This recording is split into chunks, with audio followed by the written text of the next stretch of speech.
What if I told you that buried deep within the CIA's most classified archives lies a file so disturbing, so incomprehensible, that it's been locked away for 8 decades? What if I told you that this file doesn't just rewrite history, it rewrites reality itself? I'm about to share with you the most chilling discovery of my career, a discovery that began with a simple family heirloom and ended with me questioning everything I thought I knew about life, death, and the invisible war being fought all around us. 3 months ago, I inherited my great-grandfather's personal effects. Among dusty photographs and faded medals was a leather-bound journal, its pages yellowed with age. My great-grandfather, Captain William Hayes, served with the 2nd Ranger Battalion during D-Day. I expected war stories, maybe some tactical notes. What I found instead were entries that made my blood run cold. June 6, 1944. The fallen ones walk among us tonight. They bear no wounds, cast no shadows, yet their presence is undeniable. Johnson swears his brother, killed at Omaha 3 hours prior, warned him about the sniper's nest. How do you explain the unexplainable? Entry after entry describe the same phenomenon: deceased soldiers appearing on the battlefield, guiding their living comrades, intercepting enemy fire, and vanishing without a trace. Initially, I dismissed these as trauma-induced hallucinations, combat stress, survivor's guilt, perfectly rational explanations for irrational experiences. But then I started digging deeper. Using my security clearance as a military intelligence analyst, I began cross-referencing these accounts with classified after-action reports. What I discovered shattered my worldview completely. The phenomenon wasn't isolated to D-Day. It wasn't even isolated to World War II. Korea, 1950, phantom squads reportedly guided lost units through enemy territory. Vietnam, 1968, ghostly figures allegedly warned soldiers of incoming mortar attacks. Iraq, 2003, deceased Marines supposedly appeared to their living brothers, pointing out hidden IEDs. Afghanistan, 2010, fallen soldiers allegedly continued fighting alongside their units, visible only in peripheral vision. The reports were consistent across decades, across conflicts, across branches of service, too consistent to be coincidence, too detailed to be fabrication, too widespread to be mass hysteria. And every single report had been classified, buried, forgotten, until now. My investigation led me to Dr. Elena Vasquez, a former Pentagon researcher who'd worked on something called Project Eternal Vigilance from 1963 to 1981. When I finally tracked her down to a nursing home in Arizona, her first words weren't a greeting, they were a warning. "You need to stop digging," she whispered, her eyes darting nervously around the room. "They've been watching you since you accessed those files. The custodians don't like curious minds." The Custodians, a shadow organization within the military-industrial complex, tasked with managing what they called paranormal assets. According to Dr. Vasquez, the government had been aware of spectral soldier activity since the Civil War, but it wasn't until World War II that they began studying and eventually weaponizing these entities. "We called them ethereal operatives," she explained, her voice barely audible. "Consciousnesses of fallen soldiers who refused to cross over, bound to serve by their unfinished duty. We learned to communicate with them, direct them, even deploy them strategically. They were the perfect soldiers, already dead, invisible to enemies, absolutely loyal to their mission." The implications were staggering. America's military dominance wasn't just due to superior technology or training. We'd been fielding an army of the dead for over 70 years. But Dr. Vasquez's revelations were just the beginning. The spectral soldiers weren't just helping us win battles, they were fighting a war most of us never even knew existed. A war against entities that made ghostly American soldiers look like guardian angels. The Devourers, she called them. Beings from spaces between dimensions, drawn to our reality by the psychic trauma of mass death. Every battlefield becomes a potential gateway, every fallen soldier a beacon calling them home. According to classified documents Dr. Vasquez had smuggled out decades ago, these entities fed on human consciousness, draining life force from entire regions. The 1918 flu pandemic, the mysterious illnesses affecting veterans, even certain unexplained population declines, all potentially linked to devourer activity. The spectral soldiers weren't haunting us. They were protecting us, serving as an invisible shield between our world and horrors beyond imagination. My investigation took a darker turn when I learned about my own family's connection to this shadow war. My father, Colonel Michael Hayes, had been investigating similar phenomena in the 1990s. His research had led him dangerously close to exposing the entire operation. 2 weeks before his scheduled retirement, he died in what was officially ruled a training accident. I found his hidden files buried in our family's storage unit. Pages and pages of documentation, witness testimonies, and most disturbing of all, photographs. Blurry, almost imperceptible images of figures that shouldn't exist, standing beside living soldiers in combat zones across the globe. The final entry in his journal, dated just days before his death, read, "They know I know. The custodians have been compromised. Something else is pulling the strings now. The shepherds are coming. God help us all." The shepherds turned out to be the most terrifying revelation of all. Not quite alive, not quite dead, they existed in the liminal space between worlds. Former human beings who'd been transformed through exposure to dimensional rifts, they served as intermediaries between our reality and the spaces beyond. Their mission was simple: maintain the balance. Keep the rifts stable enough to allow controlled ethereal recruitment, but sealed enough to prevent full-scale devourer invasion. They were the puppet masters controlling both the spectral soldiers and the human officials who thought they were managing the program. I learned this the hard way when they came for me. It was 3:17 a.m. when I first saw them. 3 figures standing in my bedroom, their forms shifting between solid and translucent, their eyes like black holes in reality itself. They didn't speak with voices, they spoke directly into my mind. "You have seen too much, Michael Hayes, but your bloodline carries potential. Join us willingly, and your consciousness will be preserved. Resist, and you will simply cease." That's when I realized the truth. I wasn't investigating this phenomenon, I was being recruited for it. My great-grandfather's journal wasn't a historical accident, it was bait. My father's research wasn't independent inquiry, it was a test. And I wasn't a curious analyst stumbling upon buried secrets. I was the latest candidate for their interdimensional chess game. But something the shepherds hadn't counted on was my father's final gift. Hidden within his papers was a frequency, a specific electromagnetic signature that could disrupt their hold on our reality. When I activated the device he'd built, the shepherds recoiled, their forms flickering like bad television reception. That's when I met the others, spectral soldiers who had broken free from shepherd control, ancient consciousnesses who remembered what it meant to serve America rather than interdimensional puppet masters. They appeared in my living room like a supernatural cabinet meeting: Revolutionary War patriots, Civil War heroes, World War veterans, and modern fallen soldiers, all united by a single purpose. "The balance is shifting," explained a figure I recognized as Sergeant First Class Maria Santos, killed in Afghanistan in 2011. "The shepherds are losing control. The devourers are pushing through despite our efforts, but there's a way to seal the rifts permanently. It requires a sacrifice none of us can make." The plan was elegantly simple and utterly terrifying. Every interdimensional rift was anchored by a specific consciousness, usually the first person to die in each conflict. By severing these anchors simultaneously, we could collapse the entire network, sealing our reality off from the spaces beyond. But there was a catch. Someone had to take their place, becoming a living seal between dimensions. Someone had to willingly sacrifice not just their life, but their very existence, becoming part of the fabric of reality itself. I knew it had to be me. My bloodline carried the genetic markers necessary for dimensional bridging. My father had been preparing me for this moment my entire life. Even if I didn't know it, every choice I'd made, every path I'd taken, had led me to this single decision. The confrontation took place in a dimension between dimensions, a space that existed in the gaps between heartbeats.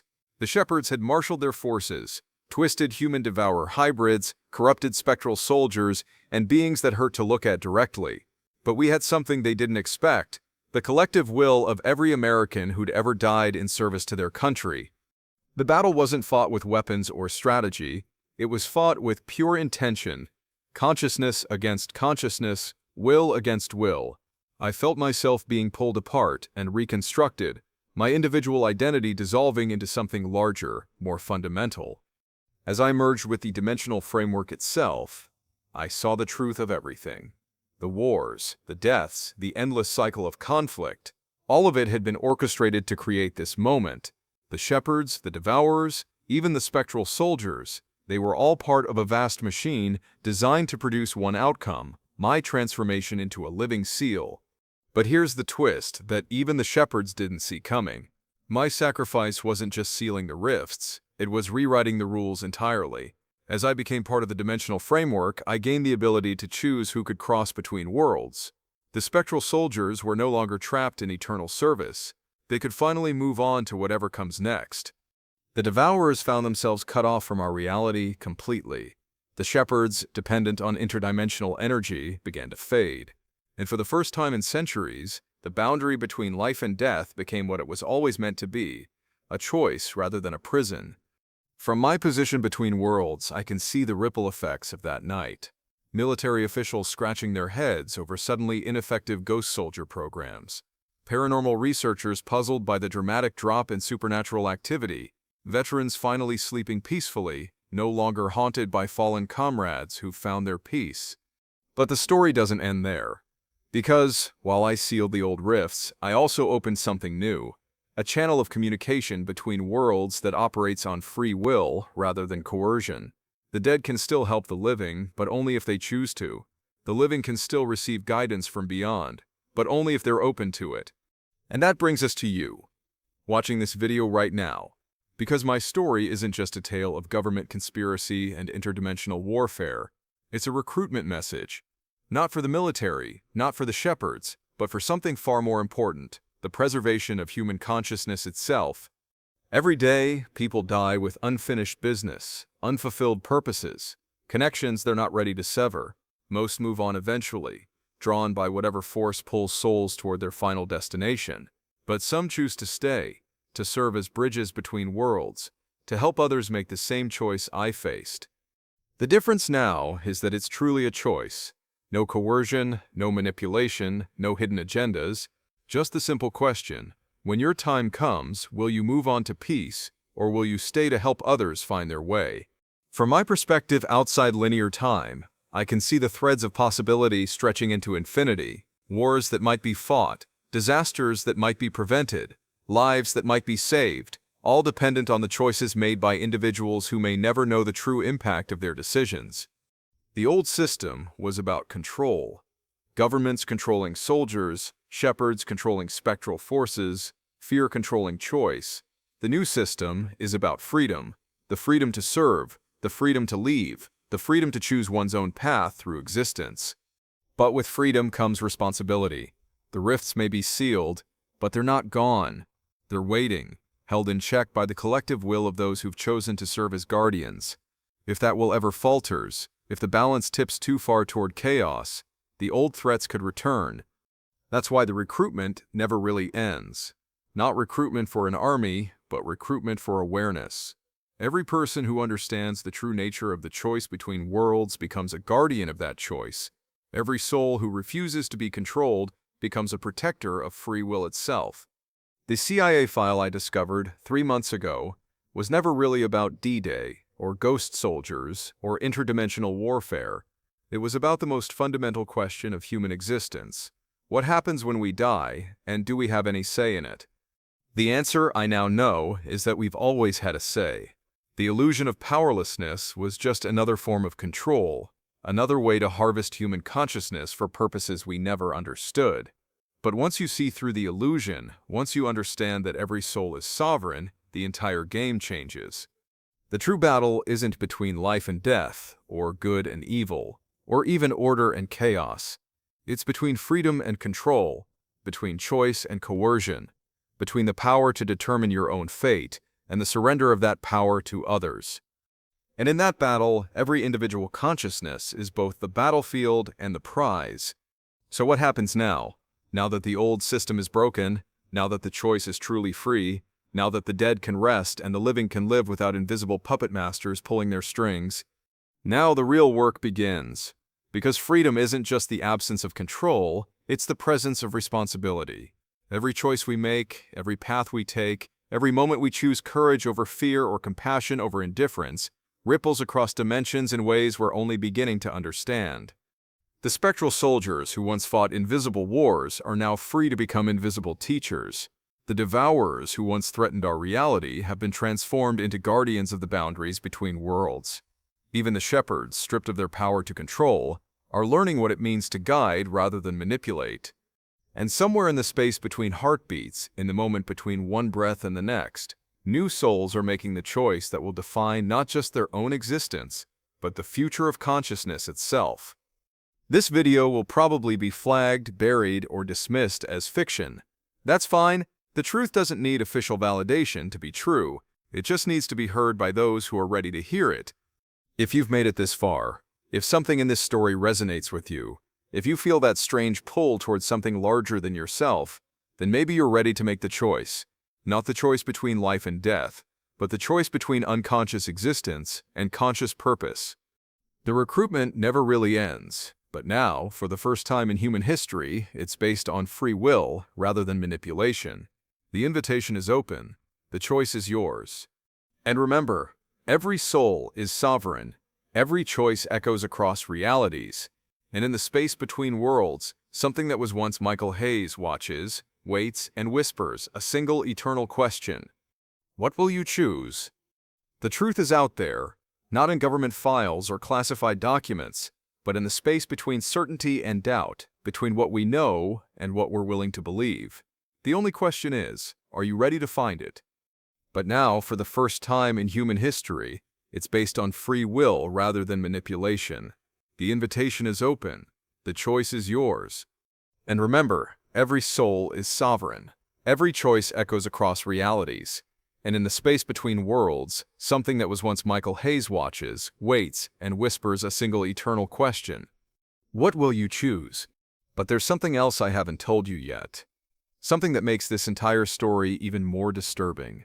During my transformation into the dimensional framework, I gained access to information that had been hidden for centuries. The Spectral Soldier program wasn't just an American phenomenon, it was global. Every nation, every military force, every conflict zone had its own version of the same program. The British called them Phantom Battalions. The Russians referred to them as Eternal Guardians. The Chinese had their Ancestor Soldiers. Even smaller nations had developed their own supernatural military assets, all under the guidance of their local shepherd equivalents.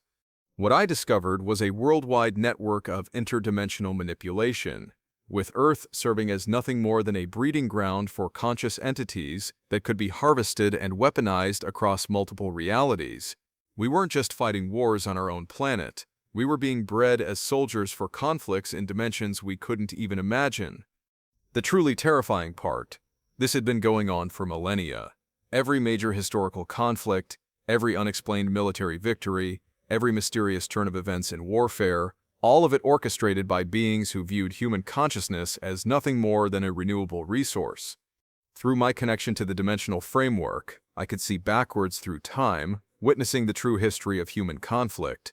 The Roman legions didn't just conquer through superior tactics. They had spectral centurions guiding their formations. The Mongol hordes weren't just skilled horsemen, they rode alongside the spirits of their ancestors.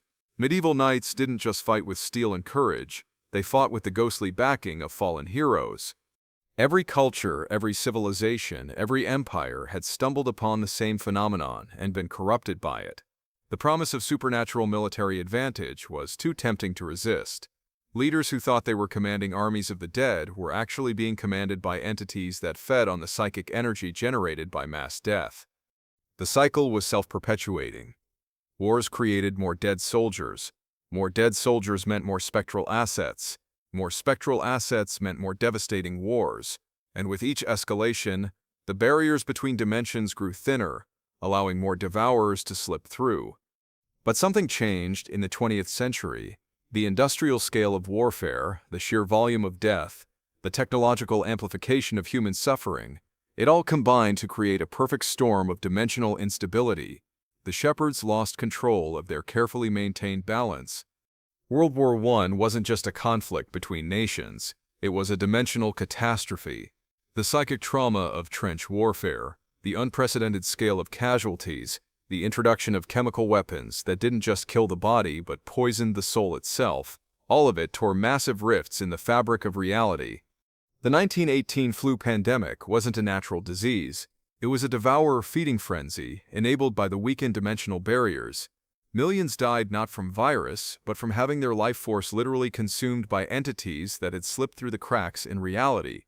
World War II was even worse. The Holocaust, the atomic bombs, the systematic industrialization of death. Each atrocity created new rifts, new feeding grounds, new opportunities for interdimensional parasites to establish permanent footholds in our reality.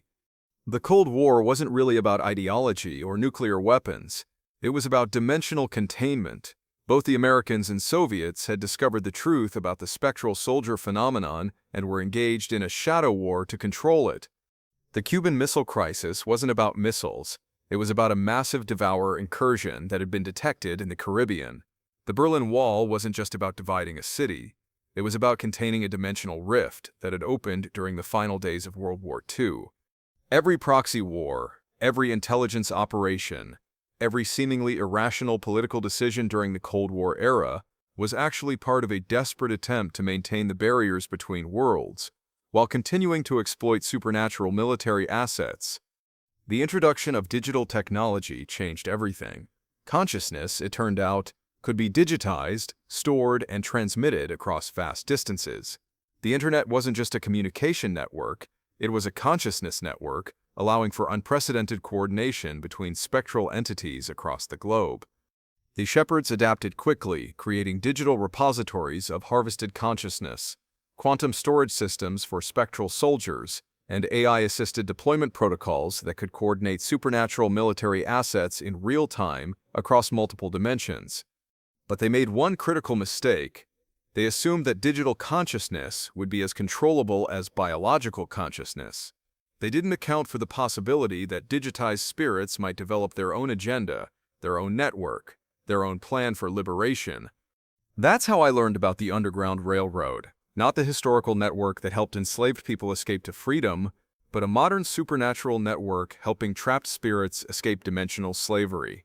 Led by digitized consciousness of historical figures who had refused to be weaponized, this network had been operating in secret for decades.